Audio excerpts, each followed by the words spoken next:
আমরা এসেছি গতকাল আমরা একটা প্রেস কনফারেন্স করেছিলাম। সেখানে আমরা বলেছিলাম যে শুভ চক্রবর্তী, যে উত্তর দিনাজপুর জেলা যুব মোর্চার সাধারণ সম্পাদক, আপনারাও জানেন, আপনাদের মিডিয়ার মাধ্যমেও জানতে পেরেছি যে উনি একটা নৃশংস একটা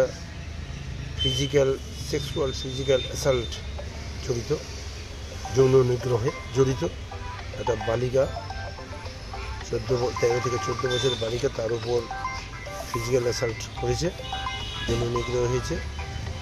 তারই প্রতিবাদে আমরা প্রেস কনফারেন্স করেছিলাম এবং আমরা বলেছিলাম যে আমরা থানায় যাব, থানায় গিয়ে আমরা 48 ঘন্টার মধ্যে দোষী যে মেন অ্যাকিউজড তাকে ধরতে হবে এবং আইনগতভাবে তাকে শাস্তি দিতে হবে।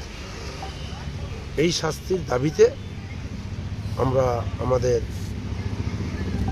পক্ষ হইতে, টাউন তৃণমূল কংগ্রেসের পক্ষ হইতে বিভিন্ন কাউন্সিলরবৃন্দ, আমরা নেতৃবৃন্দ এসেছি। আমরা সাধারণ কর্মীদের যদি প্রয়োজন পড়ে আগামীতে আমরা সাধারণ কর্মীদের নিয়েও আমরা আন্দোলনে নামব। বলছি একই দাবিতে কিন্তু আজকে বিজেপির নেতৃত্বরাও এসেছিলেন। ওই বিজেপির ওটা নাটক, জনগণ মুখ ফিরিয়ে নিচ্ছে। এই ঘটনাটিতে জনগণ মুখ ফিরিয়ে নিয়েছে, ওদের থেকে জনগণ মুখ ফিরিয়ে নিয়েছে। ওরা এখন নাটক করছে ওদের বাঁচার স্বার্থে, ওদের দলটাকে বাঁচার স্বার্থে। কিন্তু যে পর্যায়ে গেছে, এরকম শুভ চক্রবর্তী ওদের অনেক আছে, ওদের মধ্যে অনেক আছে, এক এক করে বেরোবে, আপনারা দেখতে পারবেন আগামীতে এক এক করে এরকম করে বেরোবে। যারা ডবল ইঞ্জিন শাসিত রাজ্যে কিভাবে ধর্ষিত হচ্ছে, সেই ধর্ষণের সাজাপ্রাপ্তদের তাদের মুখ খালাস করে দিয়ে তাদের মালা পরিয়ে আনছে। এই হলো বিজেপির চরিত্র। ওরা এটাকে নিয়ে ওরা রাজনীতি খেলায় নেমেছে, যে এখন দোষ ঢাকতে পারছে না, ওরা রাজনীতি খেলায় নেমেছে। ঘটনা ঘটেছে গত 14 ডিসেম্বর, এর আগেও অনেক অপকর্ম করেছে, তাদের জানা আছে, বিজেপি নেতৃবর্গে জানা আছে। তা সত্ত্বেও বহাল তবিয়তে ওকে পদে রেখেছে। এবং যে ব্যক্তি মেন অ্যাকিউজড পারসন, সে জায়গায় জায়গায় মোদির সাথে নাকি ফটো আছে, অমিত শাহর সাথে ওর বড় হটলাইন, ও যা কিছু তাই করতে পারে, ও এটাও বলেছে। তারাও জানে, বিজেপির নেতৃবর্গও জানে। বিজেপির নেতৃবর্গ ওরা ওদের মতো জুমলা, ওদের মতো মিথ্যাবাজ পার্টি। আমি কালকেও বলেছিলাম, আজকেও বলছি যে ভারতবর্ষে নাই, পৃথিবীতে নাই ওদের মতো একটা জুমলা পার্টি, ওদের মিথ্যা পার্টি। বিজেপির দাবি যে তারা অভিযোগটা জানার পর থেকে, শুরুর দিন থেকে তারা সেই নির্যাতিতার পরিবারের পাশে রয়েছে। আমরা পাশে, ওরা পাশে এখনো দেখা করতেই পারেনি। হ্যাঁ, আমরা কালকে গিয়েছিলাম, আমরা নির্যাতিতার পরিবারের পাশে আছি। কালকেও আপনাদের বলেছিলাম, ছিলাম, আছি, থাকবো। আমরা কালকে গিয়েছিলাম, আমি শুনতে পেলাম যে তারা নাকি রায়গঞ্জে গিয়েছে। আসতে পরে আমরা দেখা করব। আমরা তো বলেছি কালকে, আপনাদের মিডিয়ার মাধ্যমে বলেছি যে আমরা সর্বদা থাকবো। আমরা অন্যায়ের প্রতিবাদ করি, আমরা অন্যায়ের বিরুদ্ধে রুখে দাঁড়াই। সে আমাদের দলের লোকও যদি কোনো অন্যায় লিপ্ত থাকে, তার বিরুদ্ধে আমরা প্রতিবাদ করি সঙ্গে সঙ্গে। বিজেপি বলছে তারা শুরুর দিন থেকে সেই নির্যাতিতা পরিবারের পাশে রয়েছে। না, ওটা মিথ্যা কথা, সম্পূর্ণ মিথ্যা কথা। নির্যাতিতা পাশে নেই, যে নির্যাতন করেছে তার পাশে ছিল, বহাল তবিয়তে রেখেছে, তারা বহাল তবিয়তে রেখেছে। আমার তো এখনো সন্দেহ হচ্ছে যে বিজেপির কোনো নেতা বা কর্মীর ঘরে তাকে লুকিয়ে রেখেছে কিনা, এটা আমার সন্দেহ হচ্ছে। তো বলছি, কোনোভাবে কি এই একই দাবিতে একইভাবে আপনারা, মানে বিজেপিও যেই আন্দোলন করার কথা বলছে, আপনারাও তো একই আন্দোলনের করার কথা বলছেন, তো কোনোভাবে কি ওরা আন্দোলন করছে কোন মুখে? ওরা তো নিজেরা অপকর্মে জড়িত, নিজেরাই অপকর্মে জড়িত। তাদের দলের নেতা করেছে, আবার ওরা আন্দোলন করছে। দ্বিচারিতা মানুষ দেখছে, ইসলামপুরের পাবলিক তথা পশ্চিমবঙ্গের পাবলিক দেখছে। এদের দ্বিচারিতা। ওদের নেতা মোদির সাথে ফটো আছে, আপনারা দেখেন, আপনাদের কাছেও আছে তথ্য। ওরা আমাদের দলের কেউ, আমাদের দলের কর্মী যে ওরা আন্দোলন করবে, ওদের আন্দোলন করার অধিকার নেই।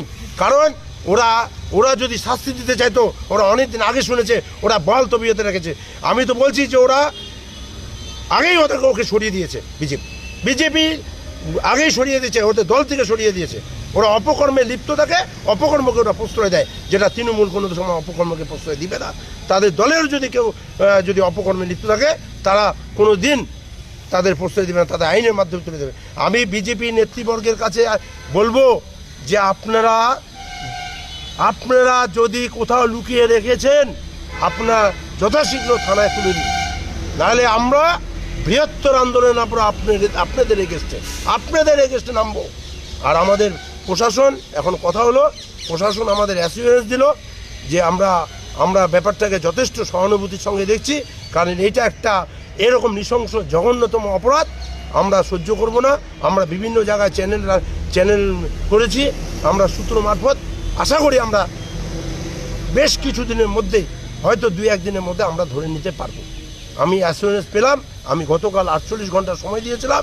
আমি পুলিশ প্রশাসন আমাকে আইসি সাহেব আমাদের বললেন যে আমরা যথাসম্ভব আমরা আয়ত্তে চলে আসবে, ও ছাড়া পাবে না।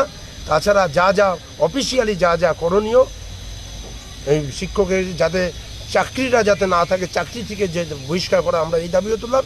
সেটাও বললো যে আমরা এআইকে ফোন করবো। আমাদের ভাইস প্রেসিডেন্টও বললো, আমাদের বিশ্ববাবুও বললো যে ওকে চাকরি থেকে যাতে যত শীঘ্র বহিষ্কার করা যায় সেটা আমরা এটা করছি। দেখুন, আমরা গতকাল রাতেও বলেছি, আজকেও বলেছি, আজকে যে ঘটনাটা আপনাদের মিডিয়া মারফত দেখতে পেলাম যে কোনো একটি দল, বিজেপি একটি দল, তারা এসে যে ঘটনাটি এখানে করছে, এটা হলো জোক অফ দ্য ইয়ার। তাদের ঘটনা হলো জোক অফ দ্য ইয়ার। ওরা বলছে চোরের মায়ের বড় গলা। আরে চোর শব্দটাকে আগে ভালো করে অ্যানালাইসিস করুন। এখনও আপনাদের ইসলামপুর বিধানসভার পেজে শুভদ্বীপের ফটো জলজল করছে, ও যুব মোর্চার পদ পেয়েছে জলজল করছে। আপনারা কি বলতে চাচ্ছেন যে প্রধানমন্ত্রীর সঙ্গে ওর ফটো আছে? তাহলে কি বলতে চাচ্ছেন প্রধানমন্ত্রী তৃণমূল করে? আপনার দলের নেতৃত্ব তৃণমূল করেন? বিজেপি ইসলামপুর বিধানসভার পেজে কি ওখানে কি সব তৃণমূলদের কর্মকাণ্ডের ফটো? কেন লুকাচ্ছেন? মানুষ তো বোঝে। একটা নির্যাতিতা ছোট্ট একটা শিশু, তাকে নিয়েও রাজনীতি করছেন। আসুন না, সবাই মিলে আপনারা স্বীকার করেছেন, আপনারা দলের দোষ করেছে, মেনে নিয়েছেন, সেটাকে মেনে নিয়ে সাহসের সাথে, স্বচ্ছতার সাথে স্বীকার করে এই বাচ্চাটার তার যে অন্যায় হয়েছে তার অন্যায়ের প্রতিবাদটা গর্জে উঠুন। রাজনীতি কার সাথে? তৃণমূলের সাথে রাজনীতি করছেন। এটা রাজনৈতিক বিষয় আছে? এটা রাজনৈতিক বিষয় না। এটা দেখুন, মানুষের আবেগ নিয়ে ছেলেখেলা করবেন না। আপনাদের পায়ের মাটি সরে গেছে বহুদিন আগেই। এই মাটিকে ফেভিকুইক দিয়ে লাগানো যাবে না। আর এই মাটিকে শুভজিতের মতন একটা ক্যারেক্টারলেস মানুষকে, একটা বচ্চরিত্র ছেলেকে তার এজেন্ডা দিয়ে মানুষকে সিম্পেথি নেওয়া যাবে না। শুনুন, আমরা তৃণমূল কংগ্রেস করি, আমরা মমতা বন্দ্যোপাধ্যায়ের আদর্শে আছি। আমরা দেখুন, মমতা বন্দ্যোপাধ্যায় বারবার অপরাজিতা বিল নিয়ে এসছে। কে এটাকে রদ করেছে? সবাই জানে। কেন রদ করেছে? আরে সে ডান হোক, বাম হোক, সিপিএম হোক, তৃণমূল হোক, বিজেপি হোক, দোষী করেছে তার শাস্তি পেতে হবে। আর আপনারা বিজেপি তাকে মোড়ক দিয়ে বারবার এখনই বলছেন। আপনারা কবে সাসপেন্ড করেছেন? ঘটনাটি কবে ঘটেছে? 28 তারিখ, 26 তারিখ হয়েছে না ঘটনাটা? এফআইআরটা হয়েছে পরশু এফআইআর হচ্ছে। তো ঘটনাটা ঘটেছে মোটামুটি যতখানি আমরা জানি 14 তারিখ ঘটনা ঘটেছে। তাহলে বিজেপি বলছে আমরা প্রথম দিন থেকে আমরা নির্যাতিতার সাথে আছি। ভাই, প্রথম দিন থেকে এফআইআরটা করেননি কেন? এই 14 থেকে 26 কোথায় ছিলেন আপনারা? হ্যাঁ, পরশু দিন 28 আর 26, যাই হোক আমার সঠিকটা বলছে। এই 14 থেকে 26 কোথায় ছিলেন? প্রথম দিন থেকে বলে আপনারা ছিলেন। তাহলে প্রথম দিন থেকে শুভজিৎ বাবুকে আপনারা শেল্টার দিয়ে তেল মশলা মাখিয়ে কোথায় পাচার করা যাবে, কি নাটক করব, কি হোমওয়ার্ক তৈরি করবো সেটা করতে আসছেন। আর সব কিছু রাজনীতি করা যায় নাকি? রাজনৈতিক বিষয় থাকে, রাজনীতি করার জায়গা থাকে। আপনারা এগুলো ছাড়ুন। মানুষ বুঝে গেছে আপনাদের সম্পূর্ণ ব্যাপার। শুভজিৎকে কোথায় লুকিয়ে রেখেছেন সেটা করুন। না হলে কিছুক্ষণ পরে ওরা আপনারা ঘোষণা করতে পারেন যে শুভজিৎ তো আর এখন বিজেপি করতে, তৃণমূল করে শুভজিৎ, না বিজেপি করে। স্বীকার করেন, বুকের পাটার সাহস নেই। আর ওকে কোথায় লুকিয়ে রেখেছেন ওকে ধরুন। মানুষকে বিভ্রান্ত করবেন না। এই শুভজিৎ যদি শাস্তি না পায়, ইসলামপুরের প্রতিটি ছোট্ট শিশুরা, মায়েরা, বোনেরা যারা আছে তারা শিক্ষক ছাত্র সম্পর্কে একটা ভীত হচ্ছে।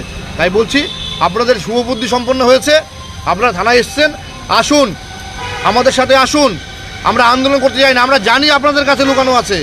আপনারা এই 14 তারিখ থেকে 28-27 তারিখ পর্যন্ত যে পরিকল্পনাটা, সেই পরিকল্পনাটার মধ্যে শুভজিৎকে কোথায় রেখেছেন, সেই শুভজিৎকে এসে এবং স্বীকার করে তারপরে দলীয় পতাকাটা ওঠান।